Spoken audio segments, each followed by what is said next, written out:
As a community health worker, we reached out to the community that we know. We work with a lot of grandparents that are raising grandchildren that I know that are shut-in. So we were able to get a hold of them and find out, what their needs were and provide those needs for them. What I did was just to connect with my fellow community health workers. Another one of my colleagues wanted to do a fundraiser, and I contacted another of my colleagues to reach out to community members here in the West Side that we know. Just because we understand the socio-demographics of the community, we knew that there will be some families that will really benefit from some relief. I helped my extended family by bringing them into my house because they didn't have any power, and some of my son's friends also, and then I also helped feed my community.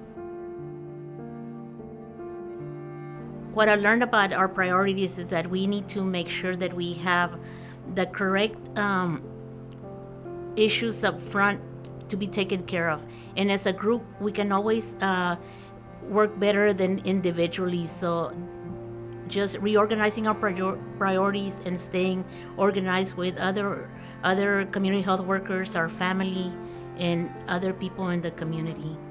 We can come together and help each other, offer each other resources and guidance of the people that need the help the most. We have the ability and the capacity to activate other community health workers and to be there for the community. What did I learn about our priorities? As community health workers, most of the people that I know have their priorities very clear, and that is to help the community, to give back to the community.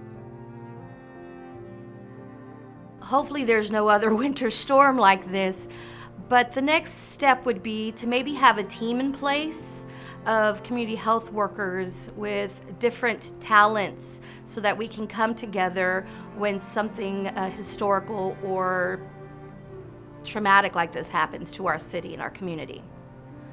I plan to stay connected to my community, my family, all the CHWs that I know. We need to be able to identify who's the gifts that everybody has so that we can work together when an emergency like this occurs again. I think how we plan for the next event is, again, having a list of things that we didn't have in this past event, and be able to have them ready to provide for the community when the need occurs. I think we are in the process of consolidating all the resources that each CHW brings to the table. I think that with the Community Health Workers Summit that we are bringing everyone in Bexar County together, we hope that we can create a network of CHWs that can be activated. So hopefully we can develop a system, a database of CHWs, and when something like this happens again, we can all find a way to communicate and work as a team to share information, share resources, and still be connected with other agencies, right? With the city, with the Red Cross and other agencies that provide relief. We support each other by sharing resources, understanding how we feel. Sometimes we're overwhelmed when there's an emergency like this. Also, just listening to each other and be there. Developing a trusting relationship, different networks, supporting each other emotionally as well, professionally as well. So in terms of just increasing capacity building within ourselves, so that we can then pass that along with to the community. So President Biden had suggested that we should have a workforce that's ready to go, at all times when an emergency comes about.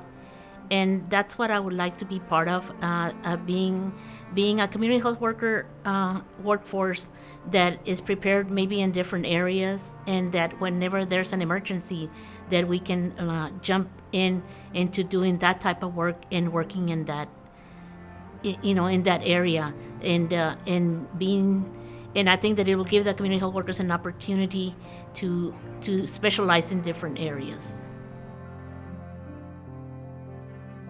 The best way I know as a CHW to overcome barriers is to go out, ask questions, go to those nonprofits, go to the people in charge, go to the leaders and find out what we can do in order to climb over and break down those barriers.